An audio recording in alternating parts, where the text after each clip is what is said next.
नमस्कार, स्वागत है आप सभी का हमारे YouTube channel the Mumbai central में। भारत के संविधान ने इस देश के सभी नागरिकों को मतदान का अधिकार दिया है। 18 साल से सभी वयस्क मतदाता कुछ प्रक्रिया का पालन कर अपने इस अधिकार का इस्तेमाल कर सकते हैं। चुनाव आयोग के साथ साथ सरकार और कई बार निजी संस्थाएं भी लोगों को उनके इस अधिकार के बारे में जागरूकता पैदा करती हैं और उन्हें अपना ये हक इस्तेमाल करने के लिए प्रेरित करती हैं। हालांकि मतदान का हक आपको संविधान की कुछ शर्तों के साथ मिलता है। अगर आप कानून की इन शर्तों का पालन नहीं करते तो आपसे आपका मतदान का हक भी छीन सकता है। आइए जानते हैं ऐसे कौन से कारण हैं जिनमें आपका मतदान का हक छीन सकता है।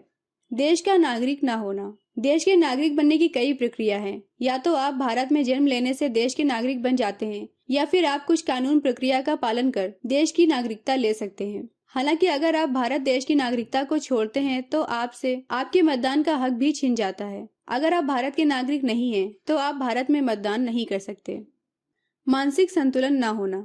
अगर आप देश के एक नागरिक हैं लेकिन आपकी मानसिक स्थिति सही नहीं है तो चुनाव आयोग आपसे आपके मतदान के हक को वापस ले सकता है। हालांकि किसी व्यक्ति की मानसिक स्थिति सही है या नहीं ये फैसला करने का हक सिर्फ भारतीय न्यायालय को है। गंभीर अपराध या फिर भ्रष्टाचार में लिप्त होना। अगर आप देश के खिलाफ किसी गतिविधि या फिर किसी भ्रष्टाचार से लिप्त हैं और चुनाव प्रक्रिया के दौरान आपने कुछ गलत काम किया है तो आपको मतदान से वंचित रखा जा सकता है।